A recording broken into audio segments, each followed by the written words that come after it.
Hello students, ఈరోజు మీకు నేను జేఈఈ మెయిన్స్లో ఫిజిక్స్లో మంచి మార్క్స్ తెచ్చుకోవాలంటే ఇక్కడ టిప్స్ అండ్ ట్రిక్స్ చెప్తాను. ఫస్ట్ ఏంటంటే మనకి ఈ చాప్టర్ వైజ్ వెయిటేజ్ ఎలా ఉంటుంది మనకి. Let me explain to you. First one is why chapter wise weightage matters. So ఎగ్జామ్లో ఏ క్వశ్చన్స్ చేస్తే మనకి ఎక్కువ టైం సేవ్ అవుతుంది, ఎలాంటి క్వశ్చన్స్ చేస్తే మనకి ఎక్కువ మార్క్స్ వస్తాయి, ఎలాంటి చాప్టర్స్ మనం స్ట్రెస్ చేస్తే మనం తక్కువ టైంలో ఎక్కువ స్కోర్ చేయొచ్చు, అది మీకు చెప్తాను నేను.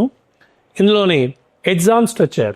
So JEE mains 1 contains 25 questions, అందులోనే 20 MCQ ఉంటాయి మనకి and 5 are the numerical questions. Strategy study. So ఎలాంటి క్వశ్చన్స్, ఏ చాప్టర్స్ మనం ఎక్కువ చేయాలి, ఏ చాప్టర్స్ చేస్తే టైం సేవ్ అవుతుంది, సో అలాంటి చాప్టర్స్ మనం ఇక్కడ మన score maximization, high impact chapters. So overall physics weightage breakdown is it having 60% of contribution is from the 12th class and remaining 40% is from the class 11th. ఇందులో మనకి ఏమవుతుందంటే ఈ modern physics, electrostatics, thermodynamics, optics ఇవన్నీ కూడా చాలా important weightage easily scoring chapters. మనం చూస్తే 11th క్లాస్లోని mechanics part ఉంటుంది, తర్వాత ప్రాపర్టీస్ ఆఫ్ ద మ్యాటర్ ఉంటుంది, వేవ్స్ అండ్ ఆసిలేషన్స్ ఉంటుంది, ఇవన్నీ కూడా క్లాస్ 11th. సో ఇక్కడ మనం ఏ చాప్టర్స్కి ఎలా ఉంటుంది వెయిటేజ్, మనకి జనరల్ ఎన్ని క్వశ్చన్స్ వస్తాయి మనకి అప్రాక్సిమేట్గా అని. మోడర్న్ ఫిజిక్స్ తీసుకుంటే we are here 4 to 5 question each slot, అంటే 15 to 16% of contribution is from the modern physics. అలాగే ఎలక్ట్రోస్టాటిక్స్ తీసుకుంటే మనం 3 క్వశ్చన్స్ ఇన్ ఈచ్ స్లాట్, అంటే electric charges and fields, electric potential and capacitance. అందులో మనకి 10% weightage of overall JEE mains paper. Heat and thermodynamics, 3 questions.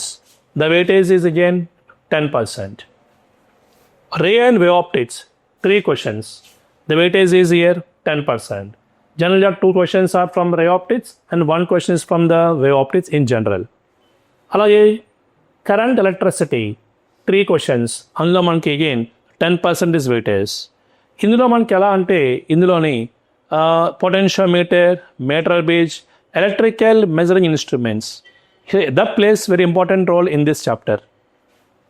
So మనం ఈ chapters అన్నిటినీ కూడా ఎలా డివైడ్ చేసుకోవాలి, మన ప్రయారిటీ 1, ప్రయారిటీ 2, ప్రయారిటీ 3. సో ఏ చాప్టర్స్ మనకుండి టైం బౌండ్లోని ఏ చాప్టర్స్ ముందు చేయాలి, ఏ చాప్టర్స్ తర్వాత చేయాలి, ఏ చాప్టర్స్ లీస్ట్ ఇంపార్టెన్స్ అవ్వాలి. ప్రయారిటీ 1లో వచ్చేది మోడర్న్ ఫిజిక్స్. అందులో మీకు ఆటమ్స్, న్యూక్లియే, డ్యూయల్ నేచర్ ఉంటుంది. తర్వాత current electricity, thermodynamics and KTG, semiconductors, electrostatics, work energy, power and collisions, units and dimensions and vectors, electromagnetic waves and AC currents. ఇవన్నీ కూడా చాలా ఇంపార్టెంట్ ఈజీ స్కోరింగ్ చాప్టర్స్. ఇవన్నీ చేయడానికి మనం ప్రాపర్గా కనుక ప్లాన్ చేసుకుంటే తక్కువ టైం బౌండ్లో we can cover all these chapters. తర్వాత వచ్చేది priority 2, moving charges, magnetism, kinematics, rotational motion, oscillations and waves, gravitation, ray optics, EMI, laws of motion and capacitors. So ఇవి ఏంటంటే priority 2. So priority 1 is column 1, priority 2 is column 2.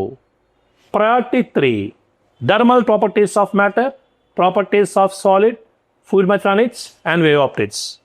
నా ఉద్దేశం ఏంటంటే ప్రతి chapter మనకి ఒక ఐడియా ఉండాలి. ఎందుకంటే మనకు వచ్చిన చాప్టర్లో క్వశ్చన్ టఫ్ రావచ్చు, మనకి రాని చాప్టర్ క్వశ్చన్ ఈజీ రావచ్చు. So idea on all chapters, command on some chapters ఉన్నప్పుడు ఏమవుతుందంటే మన స్ట్రాటజీ చాలా బాగుంటుంది, మనకి ఎక్కువ మార్క్స్ అవడానికి ఛాన్స్ ఎక్కువ ఉంటుంది. సో ఎలా మనం ప్రాక్టీస్ స్టార్ట్ చేయాలంటే బ్యాలెన్స్ రివిజన్. కింద మీకు చెప్పినట్టు ఏ క్వశ్చన్స్ ముందు చేయాలి, ఏ టాపిక్స్ ముందు చదవాలి, ఏవి తర్వాత చదవాలి. తర్వాత solving the NCERT and previous year questions. మనకు టైం పెట్టుకుని నాలెడ్జ్ ఉండడం వేరు, ఎగ్జామ్ రాసే పద్ధతి వేరు. మనం అసెస్ చేసుకోవడం చాలా important.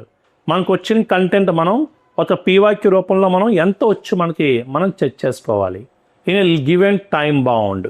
So solving the NCERT questions and previous year questions to make you confident in the given concept. తర్వాత The focus on modern physics, electrostatics, thermodynamics, optics, and the conductivity. Okay, students, I wish you all the best. Thank you.